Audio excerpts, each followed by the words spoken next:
Welcome to my channel, Learn with Teacher Ali.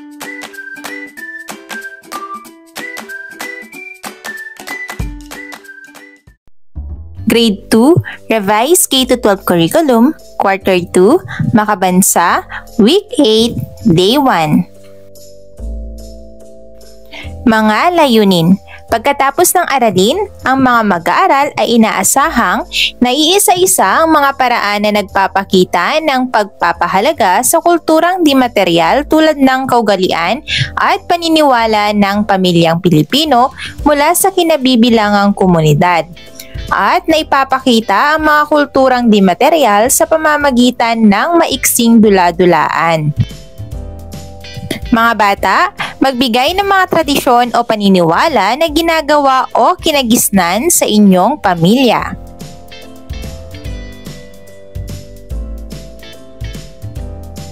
Ang layunin ng ating aralin ay naiisa-isa ang mga paraan na nagpapakita ng pagpapahalaga sa kulturang di material tulad ng kaugalian at paniniwala ng pamilyang Pilipino mula sa kinabibilangang komunidad.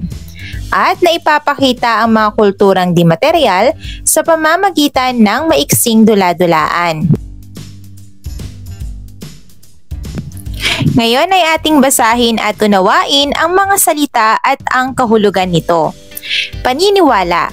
Ito ay tumutukoy sa isang pagtanggap na ang isang pahayag ay totoo o na ang isang bagay ay umiiral.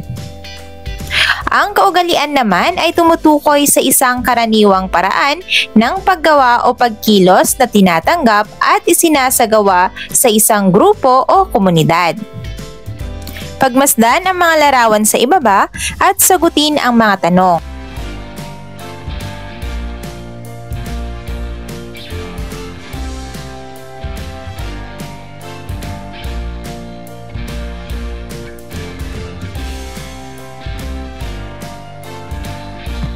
Ang alamat ng Antigong Florera.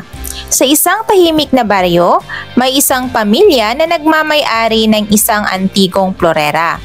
Ang florera ay gawa sa porselana at may mga maselang disenyo ng mga bulaklak at ibon. Ito ay itinuturing na isang mahalagang pamana ng kanilang pamilya. Mga bata, ano-ano ang ipinapakita ng bawat larawan? Ginagawa rin ba ninyo ito sa inyong tahanan? At panghuli, paano natin ito pahahalagahan?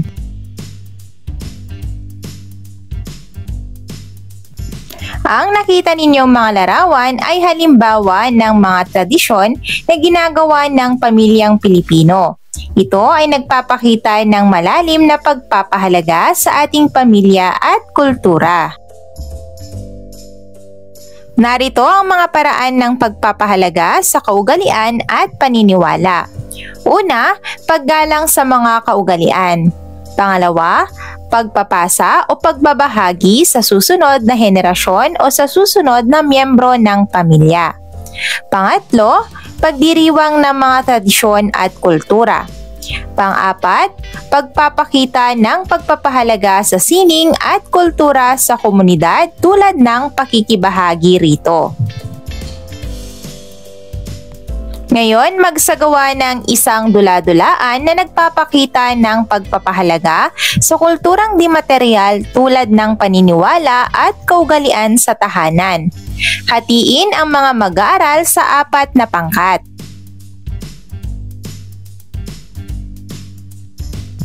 Mga bata, paano mo maipapakita ang pagrespeto sa mga matatanda?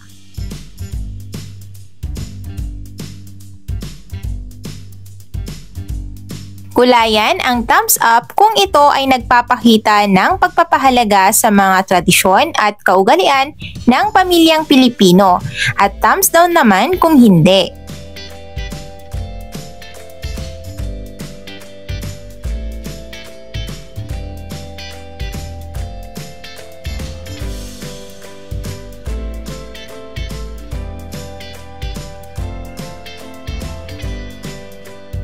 Para sa dagdag na gawain, tanungin ang iyong mga magulang o kasama sa bahay kung mayroon ba kayong antigong bagay. Paano nila ito inaalagaan at iniingatan? Narito naman ang inyong takdang aralin. Magtanong sa mga magulang o kasama sa bahay kung may alam silang alamat o kwentong bayan sa kinabibilangang komunidad. Ibabahagi ito kinabukasan sa klase. Day 2. Mga layunin.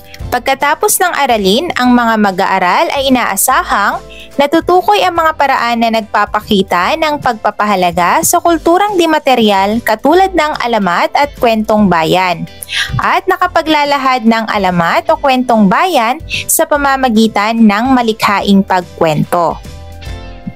Mga bata, ano ang mga kaugalian at paniniwala ng pamilyang Pilipino ang nakita kahapon sa dula-dulaan? Batay sa dula-dulang ipinakita ng mga mag-aaral, anong kaugalian o paniniwala ang iyong nagustuhan? Bakit?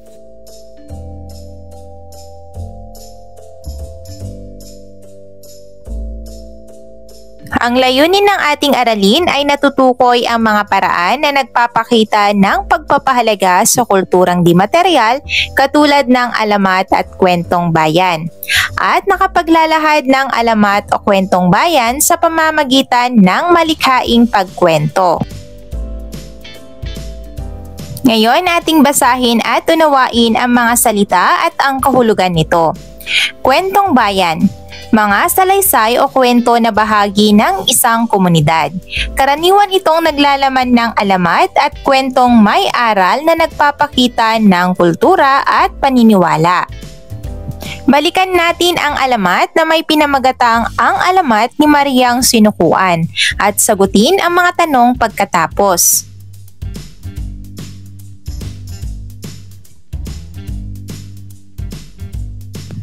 Ang alamat ni Mariang Sinukuan.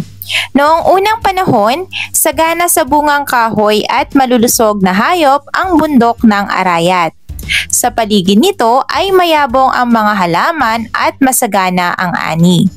Ang may-ari ng bundok na ito ay si Maria. Siya ay ubod ng ganda, kayumanggi, mahaba ang buhok. Matangos ang ilong, ngunit mahiwagang babae. Marami siyang alagang hayop tulad ng manok, ibon, baboy, kambing at iba pa. Siya ay matulungin sa mga tao. Sa tulong ni Maria, ang mga tao doon ay masayang namumuhay. Paminsan-minsan, makikita ng mga taga-arayat at karatig puok si Maria na namamasyal kung hating gabi. Madalas kapag may kinakapos ng pagkain ay iniiwan niya ito ng pagkain sa kanilang mga hagdan sa labas ng kanilang bahay. Isang araw, may mga sakim at mga tamad na tao ang nangahas na manguha ng prutas at manghuli ng hayop sa bundok ni Maria. Malalaking supot at sako ang kanilang dala. Kumain sila ng maraming prutas. Dumating si Maria at nagwikang, "Sige, kumain kayo ng magugustuhan ninyo, ngunit huwag kayong mag-uuwi." Pagkaraan ng isang oras, akala ng masasamang loob ay umalis na si Maria. Nanghuli sila ng mga hayop at pinuno nila ng prutas ang mga supot.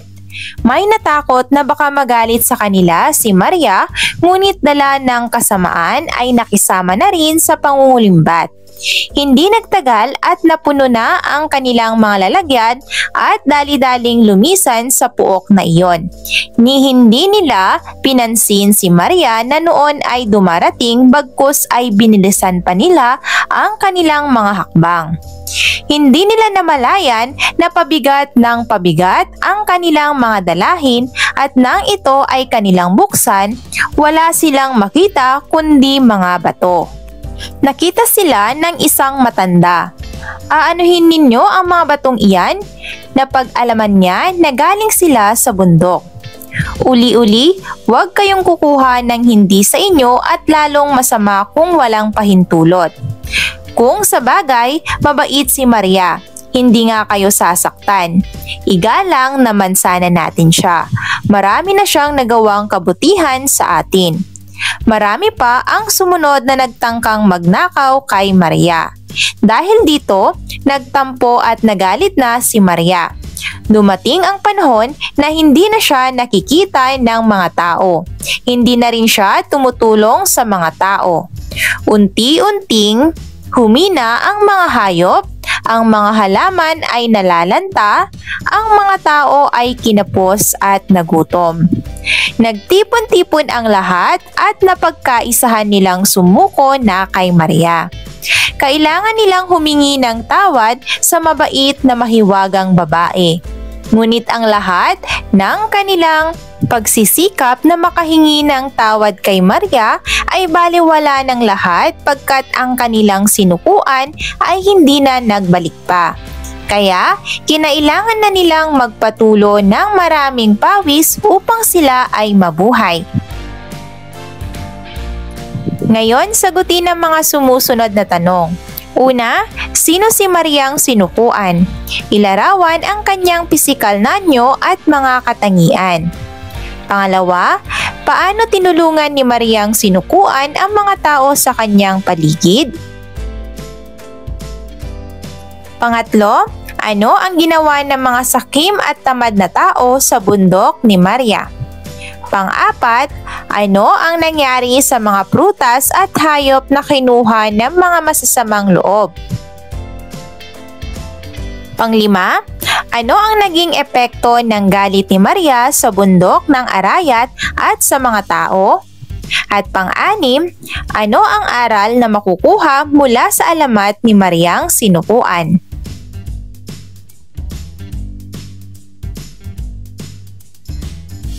Mga bata, paano mo maipapakita ang pagpapahalaga sa mga alamat at mga kwentong bayan?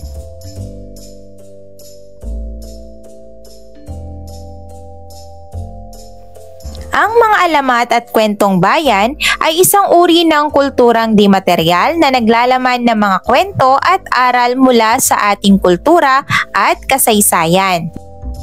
Bilang mag-aaral, kailangan natin pahalagahan ang mga kulturang di material para mapanatili sa ating buhay at hindi makalimutan magpakailanman. Narito ang mga paraan sa pagpapahalaga sa kulturang di material. Una, magbasa ng mga alamat at kwentong bayan. Pangalawa, ibahagi o ikwento ito sa iyong mga kaibigan, kapamilya o sa iba pa.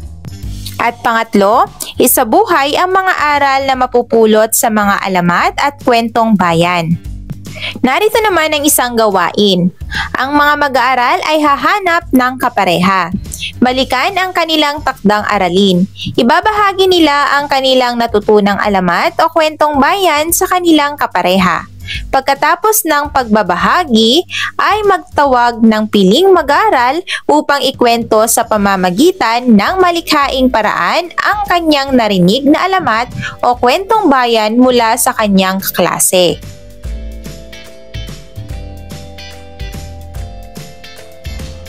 Mga bata, ano ang iyong gagawin kung ang iyong guro o magulang ay nagbabahagi ng mga alamat o kwentong bayan?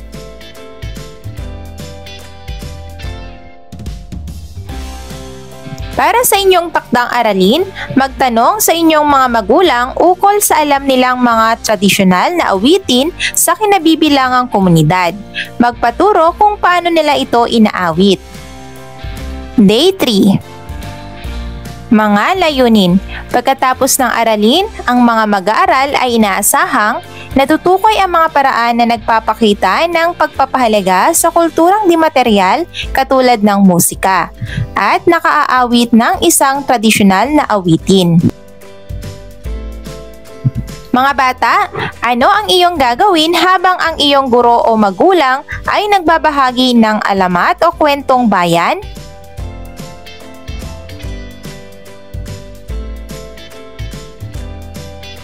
Ang layunin ng ating aralin ay natutukoy ang mga paraan na nagpapakita ng pagpapahalaga sa kulturang di material katulad ng musika at nakaaawit ng isang tradisyonal na awitin.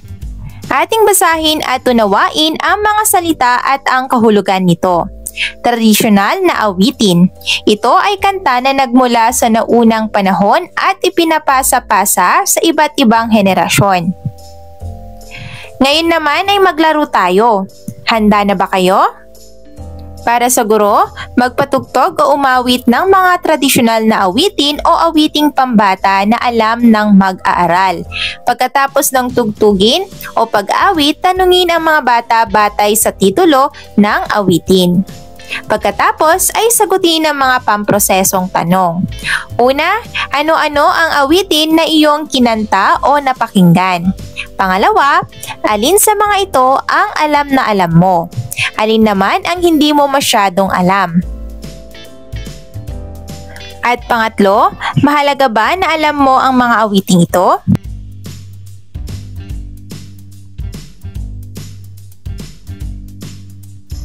Ang mga tradisyonal na awitin ay halimbawa ng kulturang di material. Parte ito ng ating kulturang Pilipino kaya dapat nating pahahalagahan. Ngunit mga bata, paano naman natin ito pahahalagahan?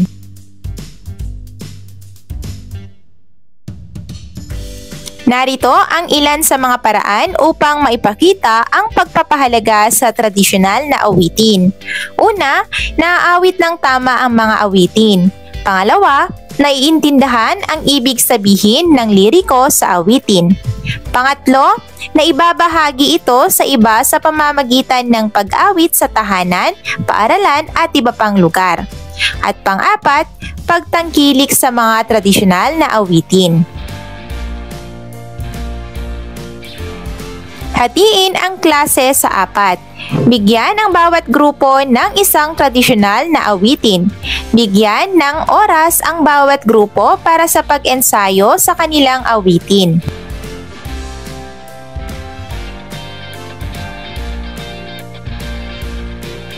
Mga bata, ano ang iyong naramdaman pagkatapos ng inyong pagtatanghal?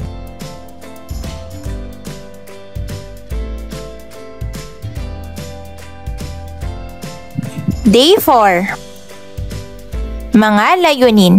Pagkatapos ng aralin, ang mga mag-aaral ay inaasahang natutukoy ang mga paraan ng nagpapakita ng pagpapahalaga sa kulturang di material katulad ng sayaw. At naisasagawa ang mga kilos ng isang tradisyonal na sayaw mula sa kinabibilangang komunidad. Ipagawa ang simpleng ehersisyo, bumilang ng 8 sa bawat kilos.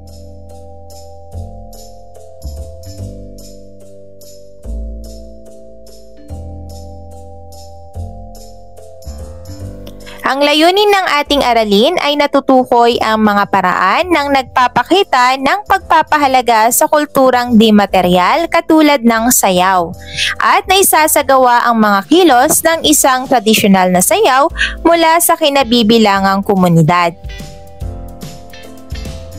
Mga bata, ang rabong ay isang tradisyonal na sayaw na nagmula sa rehiyon ng Ilocos sa Pilipinas. Ang salitang rabong ay nangangahulugang bamboo shoot sa Ilocano. Ito ay nagpapakita ng kasiyahan at pagpapahalaga sa rabong. Gamit ang tradisyonal na sayaw sa kinabibilangang komunidad, papiliin ang mga mag-aaral at ipasayaw ito ayon sa kanilang kakayahan. Halimbawa ay ang rabong folk dance. Sundan ang sumusunod. Una, sa pagsisimula, ang mga mag-aaral ay nakatayo ng magkaharap. Ang babae ay nasa kanan ng lalaki kapag nakaharap sa manunood. Pangalawa ay ang paggalaw ng mga kamay. Ang mga mag-aaral ay gumagamit ng mga galaw ng kamay na parang nag-aalaga ng rabong or bamboo shoot. Ang mga kamay ay maaaring itaas at ibaba na parang nagpapakita ng paglaki ng rabong. Pangatlo ay hakbang sa pag-ikot. Ang mga mag-aaral ay umiikot sa kanilang mga kapareha habang ginagawa ang mga simpleng hakbang. Pang-apat ay ang pagkumpas ng paa. Ang mga hakbang ng paa ay simple at maaaring sundan ng mga mag-aaral. Ang mga mag-aaral ay maaaring gumawa ng hakbang na parang naglalakad sa paligid ng rabong.